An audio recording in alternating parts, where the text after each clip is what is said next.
Radio 90.9. You're welcome back. You're welcome back again or once again. This is Top Sports on Top Radio 90.9 FM. My name is Ibiri Oji, and if you're just joining us, yes, we have a lot to talk about. The Super Falcons made most of us cry. I cried. Yeah, I teared up. I teared up.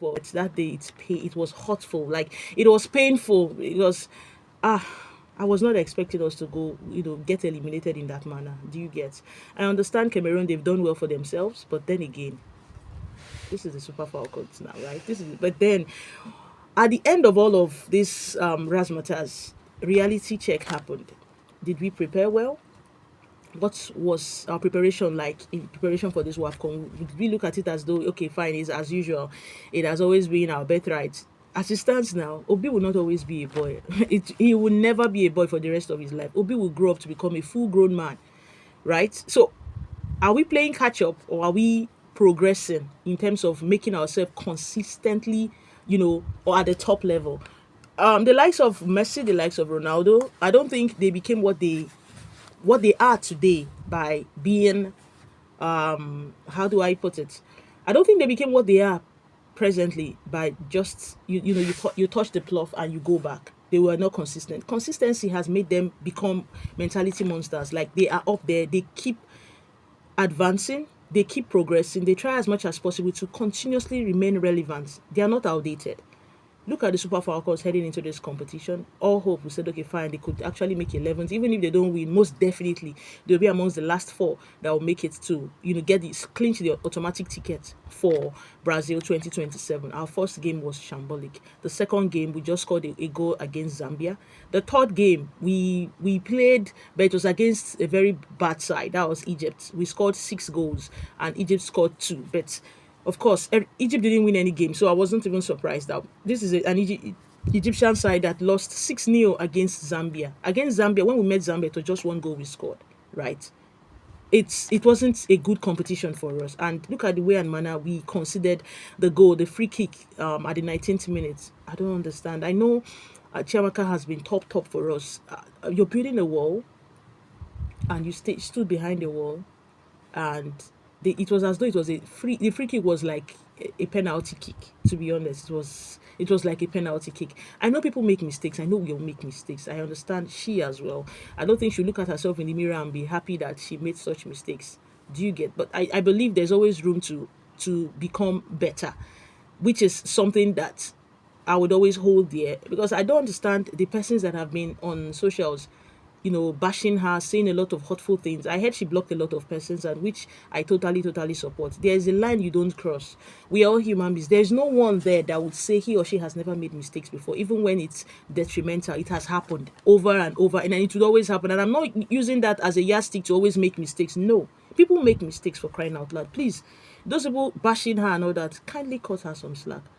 This is someone that plays in the WSL. She had six clean sheets, or 6 to 7 clean sheets. She got to the FA Cup final with Brighton last season.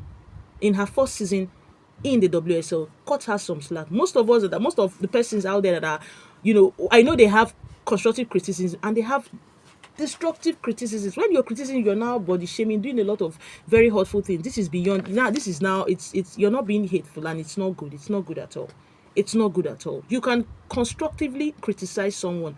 Don't go ahead trolling her and so many. If they ask you now to run round the pitch just once, you would start panting like somebody that's like Christmas, like somebody that drank 10 gallons of water.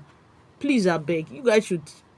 Fine, everybody, most of the persons are angry, but please don't vent over frustration on someone. She has made that mistake. What's the way forward? And for so many things that people are so, okay, fine, this is the reason as to why we did not qualify, we did not get the automatic ticket, blah blah blah. How well did we prepare?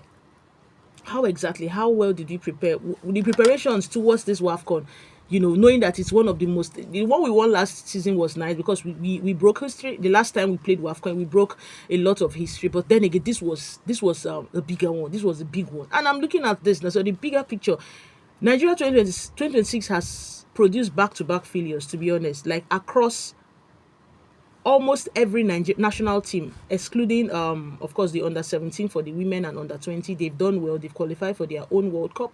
The Golden Eaglets for the men Flying Eagles, the men, Super Eagles, none of them. They're not going for the Golden Eaglets and Flying Eagles. No World Cup, no AFCON for them. Super Eagles, of course, we know they did not. Even in the AFCON they played, they got trashed out in the semi-final via penalties.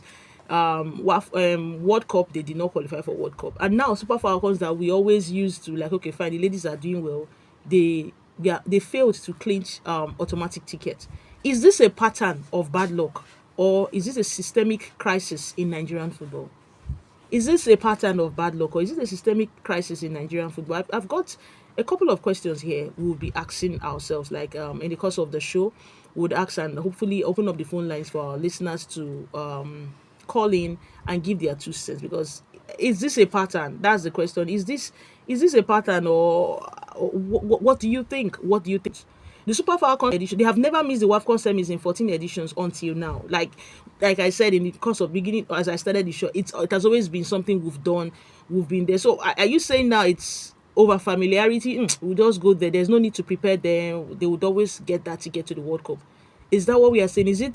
Are we now at that level whereby we say, okay, fine, there's no much preparations for the Super Falcons? Because right now other countries are not playing catch up. They have caught up. Overtaking, they say, is allowed, and it's not good at all.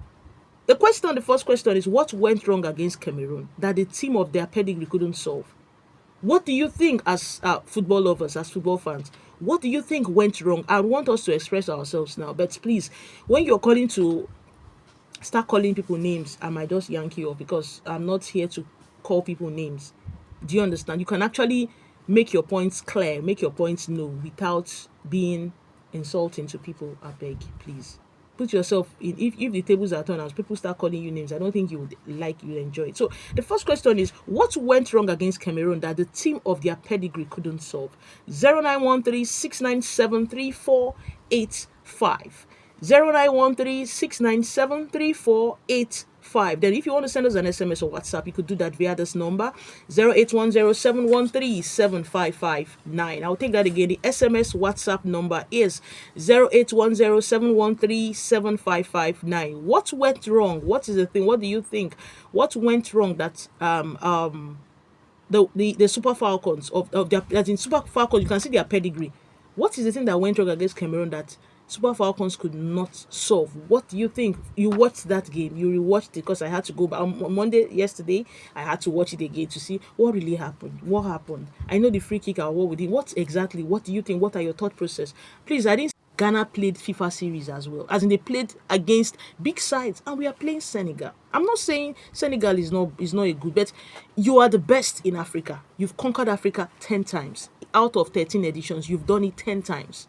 No one has that history. No one has that pedigree.